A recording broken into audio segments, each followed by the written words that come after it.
Thank you very much, Honorable Speaker. Ministry ya URIMI niyarire mitaratara iria ikurumirira na kugacirithia sekta ya macani. Itanya-INIRIA gutigirira murimi wa macani ni ateithika na urimi wake na njira iria yagiriire. The ministry should make a proper follow-up. Agicokia ciuria mbere ya bunge ya bururi, Minister wa URIMI MUTAHI KAGWE oigite ni marire maundu maria makuhotithia murimi kwamukira marihi mega magitanya gukinyiria ciringi 100 hari o kilo gukinyiria mwaka wa 2027. We are cognizant that lower tea prices are due to quality of tea. The government has initiated various programs to improve the livelihoods of smallholder tea farmers, which aims at improving the average payments to the smallholder tea farmers from 50.18 shillings per kilogram of green leaf in 2022 to at least 100 shillings by 2027, irrespective of the area.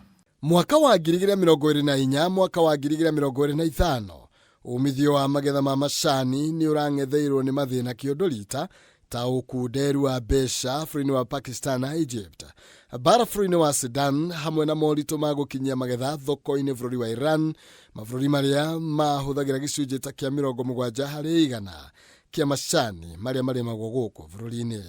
You will also remember, Mr. Speaker, that Russia is also a destination of our tea, as is Ukraine. And those two markets were effectively closed for our markets, and consequently, the higher supply than demand. Mathina mangĩ marĩa magũmĩire sekta ĩno kũringana na KAGWE ni wandĩkani ũkĩrĩte gĩthimi hamwe na mĩrutĩre ya wĩra ĩtarĩ mĩkinyanĩru, no rũgamĩrĩri mũhotomu maũndũ marĩa mũtahi wa KAGWE oigĩte ministry yake nĩ ĩrangariũrana namo nĩguo mũrĩmi atige gũtũra kayaga. In the Africa Trade Fair has also held in Algeria to promote tea amongst African nations under the same Africa continental-wide free trade area. This was followed by the formation of a joint commission of cooperation between Kenya and Algeria.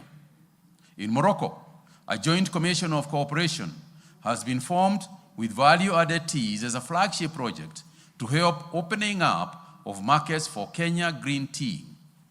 The government has also formed a joint technical committee to unlock the stalemate on Kenya tea trade with Iran.